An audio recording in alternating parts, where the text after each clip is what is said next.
All right, so our second draft is just about to start. Go ahead and take it away, boys.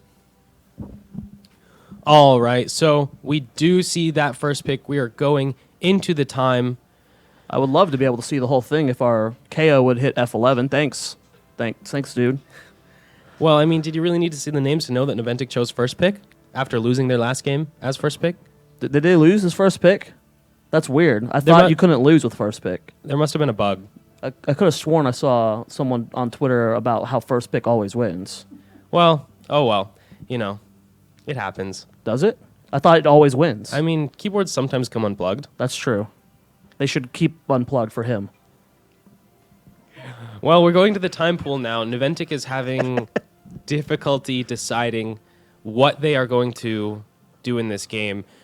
Losing that first game has probably put them way off kilter. I mean, this is a team we know is highly emotionally reactive, and a loss like that is devastating. Yeah, that's probably the most devastating loss of the tournament, but they're still in the tournament. Kind of funny how that works. They're not leaving. Weird. Give them a chance to finish the set, then we'll see. Okay, yeah, we'll let them finish the set. I mean, you have to finish at least one set. That's true. Yeah. But they're going all the way into their time pool. They are in the tank hard on this one. They have no clue. They're thinking really hard on this. They just have no clue how to play the game standard anymore. They're going to the time pool. Can we confirm that this draft is actually working before we continue with this? I'm assuming that's an Ariel ban? That is an Ariel ban if it is confirmed to be working, but I'm going to wait a second for confirmation from our admins. From what I understand, I think it's Ariel. Look for in lobby. No, we got a new link. We got a new link. Okay. All right, new link has been given, guys, so that's the same number. I think this is the same draft, so what's going on? I don't know what's happening, okay? I'm just here to talk about video games, man. I do like video games. Here we have a fresh fresh time link. pool, and Okay. it looks like Back at it again. GFE actually has the first pick this game. No, it's Naventic. But no, the orange circle is first pick. And it looks like GFE first banned Ariel, if we can highlight over that and see. Yep. Oh. So Ariel first banned by Gale Force. Naventic gave up first pick.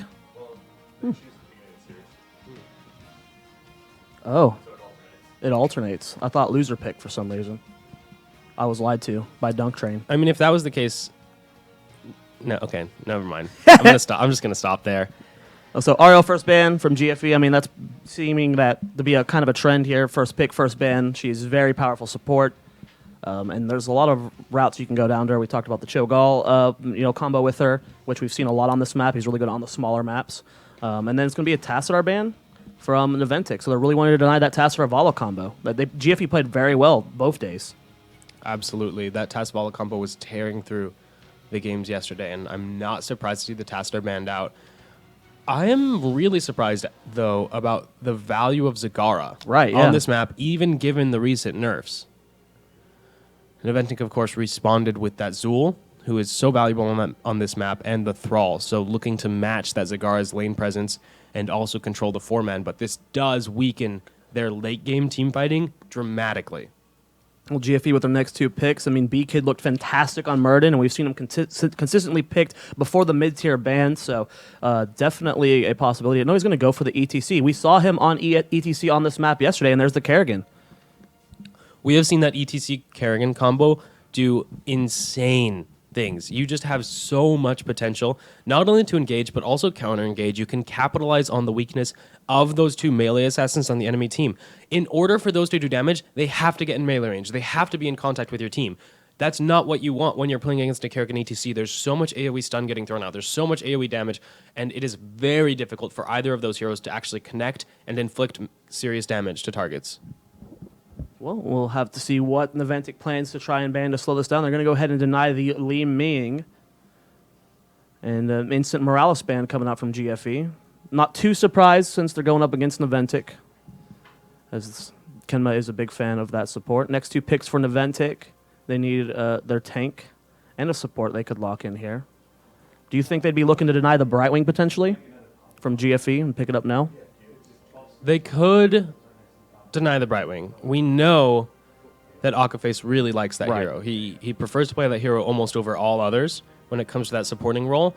But I think It's more important to look at the Uther right now, given how well That's he a good point. facilitates Gale Force's composition. Yeah, that's a really good point. He combos. I mean, Uther's always been a great pair with both ETC and Kerrigan, enabling them very well. And you called it. There it is, that Uther pickup. Very, very smart. Next pick for Naventic here. I mean, what tank do you think they need? Would Murden be a good pickup for them right now? I expect to see them pick up Johanna Joanna? because they want the wave clear, and they want someone who can frontline against ETC and Kerrigan without dying. Another good The point. difficulty is ETC Kerrigan can actually kill a Murden if Murden makes a mistake and doesn't dodge the first stun, because it's just so much damage in CC, and you can't leap out like in between the stuns now. There's no timing window because the leap doesn't give unstoppable. So when you torque toss away, you don't get that unstoppable. You can still get caught. So that's not the best tank. I think they're just leaving this open for a Johanna last pick. Okay, well, there is the Tychus. Very good versus those frontline heroes. Lots of single target damage, especially versus that ETC. Last 2 picks for GFE. I mean, we still have the Vala on the table to see if they're willing to run that without the Tassadar. And, of course, they do need that support pickup. We talked about Akaface, Go, and the Brightwing.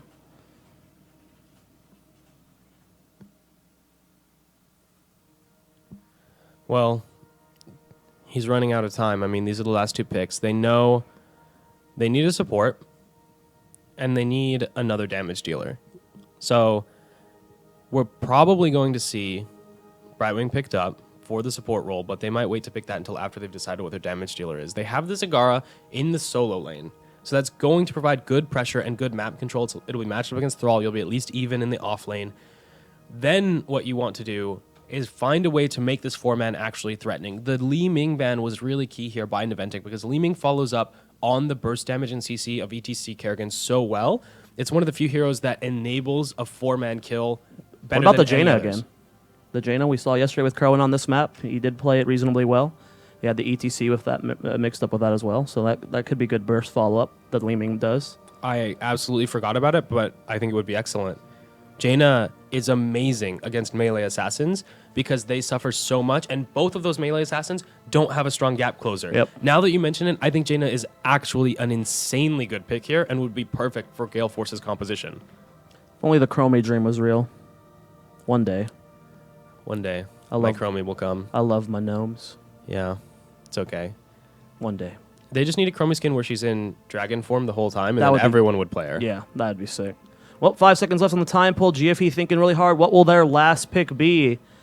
And it will be the Vala. I mean, that's not a bad pick. We saw, the damage that the multi-shot does now. Lots of bursts, so not too bad of a pick. And then last pick for Naventic here. We've talked about the Joanna. But it's going to be the Murden. Okay. You already pointed out the flaws that Murden could potentially... He's not necessarily a bad pick, but there are the opportunities that if you do not avoid the stuns, you do not have that invulnerability frame anymore. With the Vala pickup, it actually mitigates a lot of the potential wave clear and burst damage they could have had in Gale Force's composition. So I think the Murden as a response to that makes a lot of sense. Okay. Because Johanna gets chunked out by Vala, whereas against Jaina, Johanna has a pretty easy time using the Iron Skin, avoiding the slows, and not dying. So do you think Gale Force is going to take this game? Move on to the grand finals? If I don't mind Naventic's draft here. I don't think it's like a one-sided cheese draft. If Naventic is not tilted, if they're somehow able to get past what happened in game 1 and they're just, they come into this with a clear, calm mind, I think they have a chance to take this. What about you, Dunk? It looked like you were a little bit conflicted there. I want to root for Gale Force in this situation, but I think Uther is just too good against their composition, and they went so all in on the ETC Kerrigan. I'm not sure they're going to be able to enable it with Rhaegar Vala. All right, guys, so we're going to get right into game 2 here. We're going to pass it back off to the casters, Solid Jake and KO. Take it away, guys. Alrighty, guys, welcome back here to the caster desk. Game number 2, KO. The drafts look a little bit more standard. Yeah, this is similar to what we saw GFE running yesterday with the ETC Kerrigan. We'll talk more about that in a second, but for now, on the left-hand side in the blue trunks, it's going to be Naventic. Jason on the Murden, Tomster on Thrall, Kenma on Uther, big impact on the Zul, and Zuna on Tychus. Well, their opponents in the red, Mike Udall playing the Kerrigan, Akaface playing the Rhaegar, we have B-Kid on ETC, Crowan on Zagara, and Fan playing that Vala.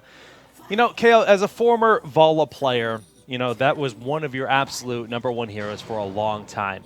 Does it make you really excited to see this hero rising back into the meta? Dude, it just makes me sad that like 2 months ago this wasn't the meta, because I would have been so happy playing Vala every other game. But anyways, this is just how things go sometimes. Now, one thing I want to point out with the comps is that for GFE to do well here, they really have to come out of the gate swinging for the ganks. Because if they let this Zool ramp up with the wave clear, you see them, everybody's body blocking these minions, trying to get the best opportunity midway through the lane.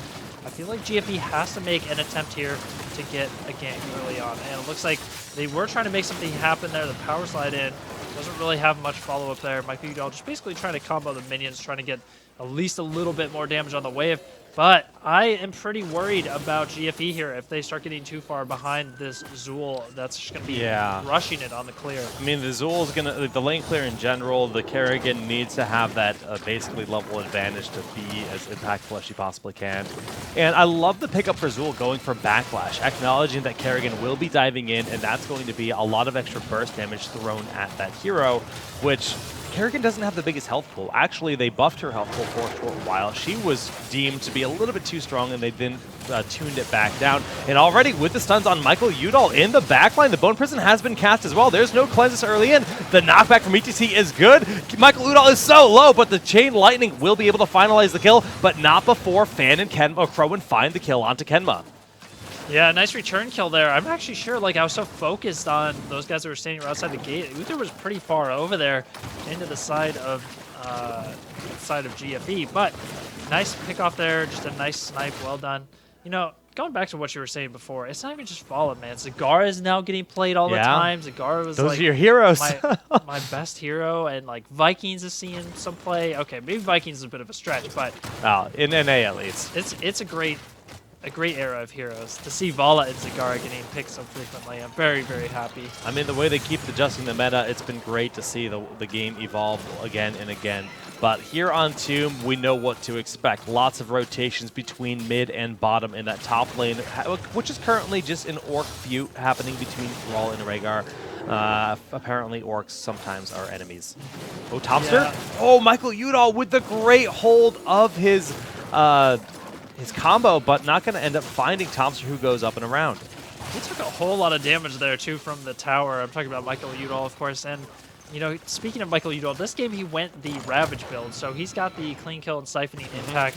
So you're going to see him jumping around a lot. He's one of those players that pretty much exclusively runs the Ravage build. And yeah, I don't know if I've ever seen him without this style. He likes to be able to reposition. He likes to be able to get that farm and the self-heal in lane. But Jason is taking so much damage, does him going down. Big E pops his shield, does have that backlash. Crowan is low, and Zuna finds a kill, but Zoan is pretty darn far forward, and another kill picked up here on the backside of things. That's going to be a 3-for-1 in favor of Gale Force, and this is exactly what they need in early game. Zuna also has no chance of survival. Oh my gosh, that ends up being 4 kills there for GFE. Holy cow, that ramped up quickly from a 1-for-1. And then GFE just exploded there with the momentum in that fight. That's, you get the mini resets there on Kerrigan with that build, getting the more procs of the Q and the Ravage. Does so much damage. You can just clean up a fight so effectively. And now look at that, 34 gems already turned in for GFE, and we see Michael Udall hovering around this bottom turn in. They almost have enough here to finish it off, and they're quite far ahead there of Naventic, who, while they do have 30+ gems, they still need to start getting them turned in, and that's a bit of a time investment as well. Take a break from the rotations, which is not what Zool wants to be doing. He wants to continue to stay on that. Okay, they're going for Akka. They're going to try to get the combo down here. Kenma looking for the Hammer of Justice, but no, the DPS isn't there. They swap their focus. So Akka Face will live on, and now Biggie has to pop that bow for his body blocks on Beacon are great, and they find the kill there, but now they need to leave this fight. Yeah, that was a nice turn there to go on to B-Kid. That was a really nice target swap there. When they initially threw the root out on Acroface, it was kind of awkward how they were just sort of chasing in there, trying to follow him in. It was kind of predictable. I was for sure thinking that with Michael Udall coming down on Kerrigan, he was going to be able to find a big combo there. But you see, actually, GFE now pretty far ahead right now in the rotations. A lot of these towers, both in mid and top, are completely drained of ammunition. That's true. And that's going to be a really, really rough timing because, look, the turn-in is going down right now. Only 5 more gems needed to finish that off. 0 gems turned in so far. Fans getting those last 3 in. Jason, is can Jason you get there? going to get the interrupt in time? No! That's going to be the first turn-in for Two-mid GFE. combo. Big damage. Akafe to the knockback. They're looking for the Bone Prison. Akafe should be dead here. That's a good start to the fight. Now they can look to defend these Web Weavers handily. If they don't get a lot of momentum with the Web Weavers pre-level 10, this could be a pretty bad turn-in, actually. Yeah, that's so rough to see. Getting that kill, I mean, it's just that moment in comms when you're with your team and somebody dies as soon as your turn, you're like, oh no, that was like our chance to push. I mean, the respawn timers are definitely quite low, but still this gives the Naventic that window to really start working on 2 of the lanes. Well, you see even Vala back there as well, and that extra 15 seconds there just to start getting the foot up on clear is just so useful.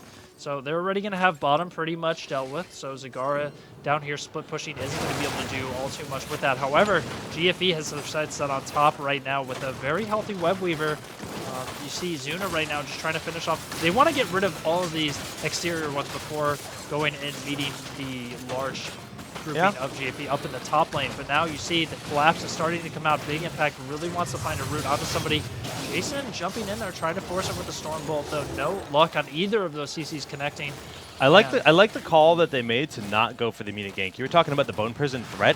He held it. He threw his Spectral Scythe out to clear the lane because they realized they could just defend the fort. They're not getting over aggressive. They're not getting greedy. They're playing cool-headed. And coming off a loss like they just did, where it wasn't even close, the fact that they're just playing clean and safe is actually really good to see. Well, you know they did want that fight, though, and that's why they were jumping in and everything. But they didn't go full in, exactly. Right? Once they missed the CC, they didn't overcommit and get stupid about it. But that fight was important because GFE is about to hit level 10, which they just got. And now that means that it's going to be even longer. Oh, no, B-Kid doesn't go with the Mosh follow-up here on this one, though. But Fan with the strafe getting a lot of damage onto everyone. Tomster, you see him split on the side. Let's see if a Vault Chase, no. A good Feral Spirit, and I'm not sure how the Mosh is still available. Oh no, the Storm Bolt actually going to be clutch there from Jason, allowing Zuna to back away, and they will live on. How many ults were spent? 3 Mosh, and the Maelstrom still available on the side of GFE, and we're about to have level 10 on the side of Naventic. If you're going to go in with the, the Maw, the Ancestral, all of that, and Strafe, I feel like you might as well get the Mosh off there too if you could find at least a decent one there. He had the 2-man lockdown. Of course, plenty of interrupts though on the Naventic roster here to deal with it. But I still feel like if you're going to have all those cooldowns, because then you're going to end up in a staggered cooldown situation now if he moshes. And that is something that's hard to play around, especially with long cooldowns like Maelstrom and Mosh Pit together. So at least Strafe though, not a very long cooldown at all. That's going to be up in time to defend this turn-in. Still, Naventic just trying to jock for position here and try and get a turn-in. Michael Yuno getting caught out up at the top. The Sunder to secure after the initial burst. Beautiful play there by Tomster, making sure to get that kill. The Roaches aren't going to be enough to delay the turn-in here, and that's going to be 39 turn-in from Tomster. Zuna will have enough. Yep, that's going to be enough. There, Akaface looking like they might want to even try some kind of risky delay here, but they're going to back out. B-Kid not in much of a threat in that Bone Prison.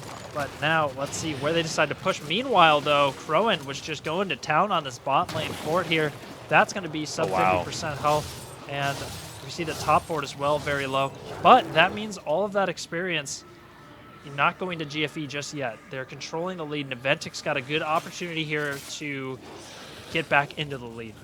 All right, Townster sees a 3-man rotation. Jason on his way up, and they're going to actually end to rotate to the mid lane and look for the big push. Zagara ends up going down bottom. A great push there from Zool and Tychus, and they managed to get that Bone Prison right outside the gate, and Zuna finishes them off with that grenade. But that's going to really even things out. That means no one's soaking in bottom lane from the side of Gale Force. They're pushing down the towers. This Web Weaver is going to get infinite more value than it would have if that Zagara had lived on. Yeah, Jake, they got the Maw to boot there, so while Zagara spawned, there's still another 70 seconds before Maw will be available to them. That's one of those things where if you're getting ganked as Zagara, if you make the choice to invest in the Maw just to save yourself, you better hope it saves you. Otherwise, you really hurt your team by doing that. Here comes a little bit of engage here. B-Kid in a lot of trouble there. We saw the Sundering interrupting the strafe as well as forcing the fight. Oh, they really want to get a kill out of that, but not quite able to. B-Kid just a little too slippery that time, and that's going to be the rest of the Web Weavers cleared up, though. A very even game thus far. Level 13 coming up. I'm sure Naventic here wanting to clear the rest of this creep to have vision control over these turn-ins. They've got the waves pushed in their favor, which is a nice thing to have going for you, especially against a Kerrigan, where you... the thing is, like, they have a Kerrigan ETC. That's a comp where you want to know where your enemy is. You can't let them get flank positions on you. That's where you really start getting in trouble. That's where the big moshes come out. So now you see Crowan trying to move back onto the map, regain some control with the creep. 24 gems being turned in by Jason. So, because of that last fight in bottom that we saw, where Poison Nova did like nothing and Sundering was spent as well, there is about 30 seconds before those two heroics are available. Even though they have that 13 advantage, they can't really take a fight. Maw's about to come off cooldown, and the ball is in GFE's court. GFE has more than enough gems to turn in for that next summon of the Web Weavers, but about 10 seconds before that Sundering's available. Yeah, you see Fan here taking quite a lot of damage from the overkill, but maybe looking to do a little bit of a bait there as they turned a lot of damage onto Zuna. Now Jason has found his time to engage with the combo there coming out. There's Maelstrom. Kenma taking a good bit of damage. The Sunder splitting the team, but is it going to be enough? Yes, they get the kill on Michael. Let's see if we can get any follow-up here on the three-man Maw. Yeah. Fan doing his best here, but with Michael Udall being dead, it's risky to chase it all here. The Feral Spirit connecting on the Fan to stop his advancement. So, I mean, although no one died on the side of Naventic, that fight actually could have gone even better for them if that Poison Nova had gone off. We saw the perfect positioning there, and then it got interrupted at the last moment. So, a small win here on the side of Gale Force, but if they lose Crowan, that win will be nullified. He's taking so much damage. The Dwarf Toss in from Jason. Does he have the lockdown? No. Amazing peels from Beacon. That was beautifully done. I don't know what GFE was doing there, standing so far out, especially after they had just lost somebody. They have none of their ultimate cooldowns up, and they were going to step all the way up to try and delay there. They were asking to get ganked. They're lucky they didn't get hurt more there. Well, they do get the turn-in once more. Zuna just applying that damage onto the ETC. And remember those two forts that were so very low on the side of Naventic? They are still sitting there. Now, in one way that's nice because it's a small experience bank just waiting to help propel them to level 16. But at the same time, it's got to be frustrating. They've always been a little bit down in XP, and they're so very close to collecting that. Yeah, I'm a little surprised too to see the Gloom talent come out for Vala. Maybe we saw iDream running the Tempered by Discipline yesterday on Vala in a situation where you're not really against much in terms of mages. Maybe that is a slightly better option there. But then again, Fan is such an incredible player. I mean, I'm sure he knows what he's doing here with the build. Now, it falls on a GFE here to control the damage mitigation, especially with level 16. Coming up for Naventic, 15 has just started here, so they're starting to get the little stat advantage. Now, this is a great dive opportunity for Naventic. They're going for Fan. The Stormbolt connects. Biggie's going to drop that Bone Prison, and Akaface does have the cleanse. Can they find the kill? The Grenade and the Sundering are not there, or are there, and the Ancestral is not there in time. Mosh is up. Are they going to do anything with it? No, it looks like they're happy to just let Fan go down there and just take their one death loss there, and clear out the rest of these Web Weavers. Things are starting to turn pretty ugly for GFE in the later stages of the game. That was a pretty impressive kill on the Vala, though. Tomster has been, Tomster has been really on point with Vala this game. Oop, we do have a pause. But he's been hitting great Feral Spirits, great Sunders to secure a lot of these kills, and he knows exactly when to use it, right? As somebody gets a good bit of damage on somebody, he's there with the instant follow-up Sunder and then the Feral Spirit to lock them down so they can get that kill, and that's been so crucial. Zuna, being the gentleman that he is consoling his niece that is crying. Oh my gosh, what a sweetheart. Zoya says she's crying about game 1 in this series. Well, last game, the niece had to console Zuna after the game. You're right, Zuna was you're crying, right. Oh, and so now they're he has just to making sure reciprocate. that everyone's good and happy. And Zuna has consoled successfally.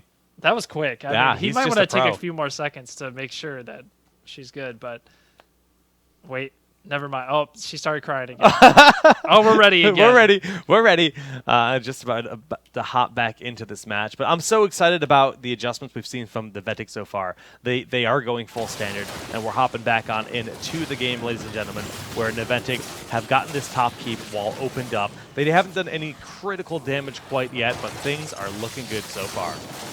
Yeah, things are looking pretty good for Naventic after the last couple of good team fights there, and I'm a little surprised that Tychus has been able to stay alive in so many of these situations. Tychus is one of those characters where, when you're running it into a Kerrigan, it's pretty tricky. You have to make sure that you dodge out of that combo. And with that short-range dash, it can be pretty tough to get that off. But the interrupt has been crucial, I feel like, having the grenade there to interrupt both Strafe and the Mosh Pit, two very crucial things that are very vulnerable to an interrupt like grenade. So Well, I like this call. They stepped away for the camp. We saw Muradin. Jason was trying to hold on to that turn-in point, but unable to do it on his own. So we do see Gale Force drop off most of their gems. They're 5 away from getting the Web Weavers, but they don't have level 16. So this makes it very difficult for them to stay on the map. But I just want to say, getting most of those turned in is a big deal for them. They're like only one hero should have to walk over and sneak in a turn in at any point. oh, you're totally right. It looks so ugly when you see a team with like 120 It's gems scary. in this late game situation and they're behind, and it's just like that's how teams end up getting chokeholded out. And then at like level 21 is when you see that person die with like dropping 150 gems on the map. You know, It's fun to watch. it is fun but to it watch. feels The money like the world pinata. just ended. Yeah. Okay, well, we do have those Web Weavers on their way. Looking at the status of the lanes, they're a bit staggered. The bottom lane is the furthest pushed out. Zul is looking to remedy that and get all of the Web Weavers synced up. He That really just doesn't makes it have that a much whole harder lot to of deal time, with. though. You're right. I mean, but he needs to get back with his team here to help accentuate this push if they want to threaten to keep realistically. They need to be together. They need to work together to take this web down. But they can already get a lot of damage out of these towers before the Web Weaver starts taking any damage. I really like this. Naventic is playing this really strong. However, I'm a little worried. I would like to see Biggie rotate up and join the team here for this push. But you see he's thinking about cutting through the night camp. Look at that, being really honestly greedy with the wave clear down there. But as long as this 4-man plays really smart and safe and doesn't get caught in a big engage. Now, mind you, Kerrigan has the increased Ravage range by 40%, so you can get some insane engages out of nowhere with a Kerrigan doing like a double jump. You get completely off your screen, a Kerrigan could fly into you and go. So Jason here, starting the front line, has to dwarf toss out, taking big damage. Yeah, The you know, with a Kerrigan big combo. two-man combo, the Zul is going to throw out the poison number to try to disengage. D-shoot used on Zuna in the backside of things. Very interesting call, but the Ancestral will clutch out and find the heal onto B-Kid. Unfortunately, that's going to be a dead Rhaegar, but Mutal finding another two-man. Jason gonna die to Fan. No, just barely dwarf tossing away. Tomster left into the bushes Oh, no. on Shadows, but they trade out The for drill. another kill. The drill finishing off Michael Udall in the background. You gotta kill that drill. Oh man, that drill was like hiding so well. You saw it like mixed in there with all of the members of GFE. You just like could barely see it, but it was actually The secret chunky. drill hidden in plain sight. It sounds like Next level NA strats. M. Night Shyamalan movie, The Secret Hidden Drill or something. It's- now, shut up, Soya. So with 50 gems here turned in for GFE, they should have no problem after getting that 4-man kill. Now you were commenting on the D shield there. It was thrown on Zuna in the back line, not on the people who are getting comboed right up in front. Really yeah, confusing. It was a little strange to see, really just putting all of their faith in Zuna carrying these Maybe team it's just fights, that I brotherly suppose. love. He's like, Yeah, no, the he's- rest of people he's can too die. Zuna, biased. you're going home. Well, we do see this is their opportunity to bring things back. They're just down about the single level, but they're on the even talent tier as 20 is not quite in play. And the Web Weavers are going to guarantee tons of damage. We were talking about these very low forts. They're going down. Like, there is no chance of survival for these two forts, and this is GFE's time to shine. Yes, indeed it is, and they are trying to make something happen aggressively here. Jason already used his Dwarf Toss, so that combo's going to connect. Be a lot of damage there. You see fans starting to step up. Uther did not actually die there. It was just Kerrigan a was the top fort. Uther was the I guess, one of the towers in mid lane. Yeah. Thank you, Observer UI. Very, very helpful notifications there, trolling us. But they are doing good here with the push so far, being able to take down this mid fort. And this is actually pretty important because depending on if they play this right, they could actually hit 20 before Naventic if they get a couple more towers down. That's true. They really could grab that very quickly, considering the structural push they still have. But the Web Weavers are expiring. Everything's at the ready, all those abilities on either side. And it looks like Gale Force is just going to opt to back away. And we see that Rhaegar here picking up the Earth Grasp Totem. That's actually a really good power spike for this team composition because when you throw that totem down, it makes it so much easier for Kerrigan to find her targets and move in and get those big Maelstrom combos that she needs. So GFE immediately runs back to the turn-in, trying to 47 double though. stack another turn-in. B-Kid almost actually going to get it, but Jason's not letting that happen. He jumps right on in. Zuna looking for a little bit of a flank position. Now GFE is like really backing off here quickly, knowing that Naventic is level 20. They actually were a little bit close there to getting engaged on. B-Kid being pretty greedy with that turn-in, but they all right, backing out, resetting. And look at this. Now Naventic is going to move up here and take boss, which gives GFE a pretty good opportunity, honestly, to make a play on the field. This is an Are they extremely... just going for the turn-in? I like the fact that Oh they're... no, they just found someone in the bottom left side. That's going to be the Zool caught out of position and blown up here. Oh, and Crone just scouted out top. That boss is going to be taken. Oh my gosh, Crone moved in for the maw. I think that was a mistake. Big mistakes, 2 mistakes on either side of the map, but that evens things up on the side of Naventic. They got the boss. 20 was achieved here on the side of Gale Force, but in an opportunity where they could have picked up the kill and got a turn-in, they're now on the defense once more. Yeah, Crone was definitely overextending a little bit there, trying to make that happen. Not the greatest play there. I mean, we saw him do pretty well on the Jaina yesterday, but that was definitely a little Dwarf bit... toss in on the backside. Michael Udall does get hit with the sword bolt. The Wolf misses here from Tomster, but Ancestral is on point. The D-Shield has to be used to get Tomster out of there, but the keep has gone down. Naventic can just back away. Oh, they're looking for Fan, though. Yeah, Fan got very close to being taken out there. I don't think they'll have any trouble clearing out the rest of this boss, though. It's already pretty It seems low. risky to push in, doesn't it? It does. Oh my gosh! Oh! We were just talking about The Tomster. plays. Tomster finds the kill. Udall is very low in the back. The boss still alive. Mosh pit used in desperation, but the shields have gone down. Jason is tanking the gonna be whole close. team by himself, but Zuna is going to end up falling. That's the brunt of the damage. We do see Murden jumping on in. Kedma trying, but Jason, this Tomster's is dead. the throw! Jason's going to be going down here. Oh my gosh, okay, he's in the maw. But that just gives Kenma a little bit extra time to do damage. All right, the He ghost goes pops out, and it's not in time. 20%. 20%. Now, they cannot end. Yeah, they can get a keep. None of the keeps are down. So Redemption they don't on really have that Kenma. He win knows condition. that he has no chance of living here. He's just going to be as annoying as possible. He's stalling out Udall and Akka, and there he goes. All So right. 19% total. ETC looking for the turn-in. Yeah, remember they can get that turn in. They have plenty of gems to get things going. They just need to, I mean, maybe even just waiting a little bit longer. I think that's what they're doing here. Pushing out the waves before they execute the turn in to make sure they get maximum value out of these web weavers. Oh, I like this as well. Getting the Night Camp. They can also swing down Good Giants. Just stack as much pressure as they can to make this the most possible impactful turn in they can. It's really smart, and they need to optimize in this situation. They have grounds to cover. They weren't able to safely push in for one of the keeps. Now they're just setting themselves up for the pressure across the map, as you mentioned. The bottom lane did do some damage to that keep here, which is another issue here on the side of Gale Force's base. But they are going to have that control with the web weavers. Now, looking at the Storm talents for this game, we see that Zool went for Mortal Wound. And, of course, I love with it. the 13, 16, and 20 talents for Spectral Sight there, that's going to be really scary. Completely shutting down, like, the Ancestrals on the Kerrigan. And I feel like that's going to be a big part of these late game team fights. The upgraded drill to make sure they can get the drill value the entire time, keep it out of range of the Kerrigan Maelstrom. I think that's very smart. So I kind of like the level 20 heroics that Naventic has here. I feel like it gives them a very, very strong team fight. Tyrant Maw picked up by Crowan on Zagara there. He's looking as to make well. those saves, making those plays. We'll see if it works out. But yeah, it's going to be interesting. I mean, we're even seeing the responses here, like Storm Shield rather than Rewind on Rhaegar, because that Mortal Wound is such an issue. It's going to get guaranteed more value. Murden in the front. Jason takes pretty much the brunt of the damage, but as a result, they were able to defend a good chunk of this pressure provided in the mid lane by the Web Weaver, and I think they're going to be able to hold on to this keep. Bottom is the only threat that still exists, but I think the Mercs are still alive. No. Oh, yes, they are. There they are. Blending in with the Web Weaver. This was a gorgeous defense there, and I think Jason knew exactly what he was doing stepping up there. He still had Hardened Shield at his disposal avatar. He knew he wasn't really in any threat of dying.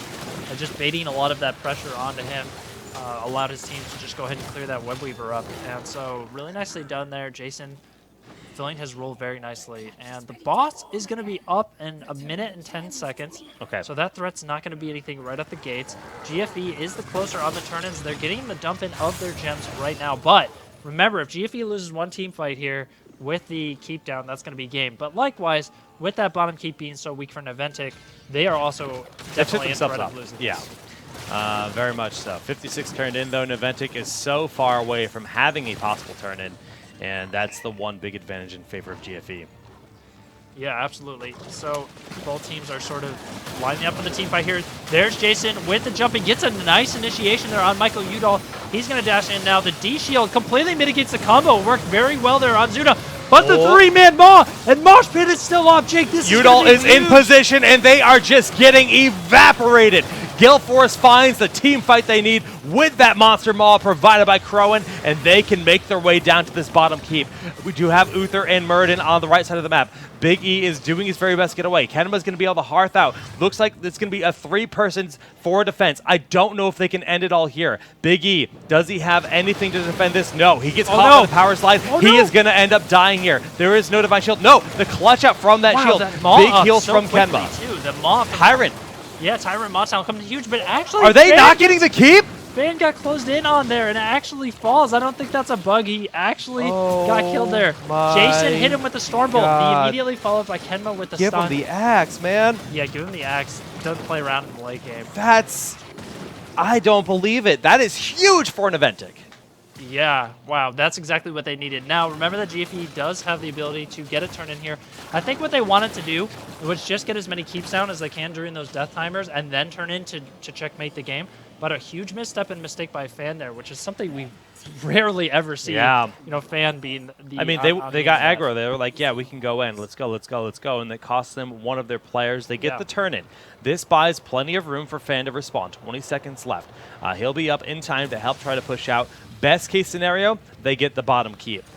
Worst case scenario, well, they don't get it, I guess. I don't think they're going to lose here. I think they'll play safe. Yeah, it's just unfortunate for GFE because this was their big ace in the hole here, is to get that big turn in this late in the game with all of these keeps already being open and taking damage. This turn in would have been absolutely massive if they had everybody up to help push with it, but they still want They're looking the for team fight Kenma. here. Ken is a bit secluded. Jason has to fall back. Good peel here. Well, what they're trying to do is keep them in this side of the map, right? Because they want the Web Weavers to get value elsewhere. So as hard as they force this fight, it's good for them to constantly put pressure here, not let Kenma, Jason, and Biggie get out of this without any hassle. But Jason is going to be able to dwarf toss right over the wall there. They're defending mid just already. In time to defend mid. Zuna played that smart. He was waiting back in time to defend that. No Web Weaver top. The bottom one's pretty much going to time out on its own. They just need one member from Naventic to come down here and clean up the rest of the wave at bottom. But instead, they're looking for the engage. Wow. Top, and B-Kid already is feeling the heat. Top the sundering! With the Blinking Sunder, and Seshel coming down onto B-Kid. He still has Mosh, but he's very low. Let's see if he opts to go for it. Instead, watch for the Poison Nova. He's in defensively. position. The Poison is getting on Udall. Udall is very low. D-Shield to allow that safe engage for Biggie. If he can find that Spectral Snipe on Michael Udall, he will die. The Earth Lightning going to be able to heal him up a bit, but not enough. Heat falls first. Dwarf toss in, looking for Crowan. The Thunderclap. It's going to be another kill, and that's a 3-for-0. Naventic can make their march for the core. They can make their march directly to the core here, end the game. That was a beautifully done team fight. The offensive GG from Tomster. That's classic Tomster stuff, but you know he means it all in good spirits. He's a great dude. And Tomster, honestly, is my MVP. Yeah, dude, he's Thrall. I mean, T-God, is that Tomster God? No, that's Thrall God. Yeah. He is the king of the Schmork, and that's going to be game number 2. Tomster hasn't had one of these, like, out-of-the-park all-star performances in so long. And that was just like Tomster in his like full form, just playing out of his mind. Super Saiyan Tomster? I think he's finally reached Super Saiyan level, and he's in full form now. I'm excited to see how he plays next game as well. But nicely done there to come back. You saw B-Kid getting sort of in an awkward spot there because he had taken so much damage, and the Maw connected, so he was kind of being baited. It was like a really tough decision for him to either go in or use his bolt defensively, and he did that at the last second, but the rest of his team was also trying to go in there, and that's what ended up causing this big disconnect that made the team fight fall apart for Gale Force Esports. But, man, they put up quite a good fight that game. Naventic just one team fight ahead of them. That was a really good game. Like, that's what I want to see. Naventic, they're, like you said, one team fight ahead of them. They team fought so well. Their draft was good. They controlled the objectives. Even in the situation where we saw Zul get caught out, Crowan did make a bit of a misplay stepping up into the boss, just kind of peeking in, thinking he can land this God Maw, and then they were looking for the optimal situation where that Maw snowballs into a boss steal, which snowballs into a victory, right? And in return, they kind of lost this momentum that they could have had. I mean, we saw Crowan and Fan make some critical mistakes that game, those are players who are very tight usually with their play. Fan, very consistent, almost never is that person who missteps and gets punished, but that time it was the case. Well, all right, guys. Well, let's throw it back to the analyst couch, see what those guys had to think about that game. Guys, what a game number 2. Naventic bringing it back to bring us to 1-1 and push us to a game number 3. Now, Naventic tried to all in once in the game, and it failed. How did Gale first manage to hold them off that first time? It was a combination of Naventic underestimating how much damage that Gale Force had on the table, as well as poor positioning. They were clumped up a lot, so it made a lot of the splash damage get as much maximum value as possible. So it was just a combination of the two. So do you think at that moment Gale Force had enough power in them to actually push straight across? Did they play too passively? It felt like they were so far on the back foot, they didn't realize that maybe they could win the game or at least get more value. For the rest of the game, they were playing so safe, playing so scared, except for that one boss interrupt attempt. Like, after that, when that mistake was made, it seemed like Gale Force was all passive, all safe, take no risks. And I think that did end up costing them. I think they could have capitalized more, and they just wanted to play as safe as possible. But when you're up against the wall like that, your core's already at 19%. That's not really the time for the safe play. That you have to make something happen. You're on a timer. So do you think Naventic is going to be able to do it again in game number 3, bring it back, and take their way to the grand finals? I think so. There was a lot of misplays on both teams' ends. No team plays perfectly, but I think that comparable to game 1, which was just a cheese strat failing, that both teams looked solid there. There were some in the late game. I think both those drafts fall off late game. You have the Zul Thrall, which can kind of struggle late game, and of course Kerrigan has always been an early game snowball hero, and you struggle in the late game. They had great setups on both ends, though. I mean, both the ETC setups from Gale Force as well as the Sunders from T-God were amazing. So they were able to pull it out. I think if both teams draft properly, it can go either way. But I definitely think Naventic, after looking at that game, they look fine right now. Do you want to choose an MVP? MVP would be Thompson in my mind, for sure. He had some money Sunders the entire game. All right, well, you heard it here, guys. We're going to go to a quick break right before we get into game number 3, which is going to be on Towers of Doom. You're watching Bloodlust. Please stick around. Ting offers service on 2 nationwide networks. We're not going to delve too deeply into the technology of it all, but there are a few things to bear in mind when choosing. Ting service is offered on a CDMA network and a GSM network too. Which network is the right choice for you comes down to a few factors. First, your phone. Not all phones are compatible with all networks. If a phone was made to work on one carrier's network, it may not work on another carrier's network. We don't expect you to know all this stuff. That's why we created the Ting Compatibility Checker. Just go to ting.com/BYOD. Follow the instructions there, and we'll tell you which network or networks your phone supports. It's also important to consider what network speed your phone can operate at. The network technologies your phone supports are a major factor in the experience you'll have. For instance, many new smartphones are 4G LTE capable. 4G LTE means you'll get the fastest data speeds when your phone is in an LTE area. An older phone, one that you might be bringing to Ting, may only be able to use the 3G network. The good news? Your phone will work on Ting. The bad? You won't get the same great experience that you would on LTE. The second big factor in which network you should choose is where you live. If your phone doesn't have a specific preference, you can choose which network you'd like to use. Network coverage varies from area to area. Densely populated places, like major cities, tend to have better service. They typically get a good signal strength and great LTE data speeds. In rural areas, coverage can be more spread out, and the faster LTE network may not be available. When choosing a network, consider word of mouth. If people say they have great Sprint coverage where you are, you'll choose the Sprint CDMA network on Ting. If people say they have great T-Mobile coverage, you'll have a good experience with Ting on a GSM network too.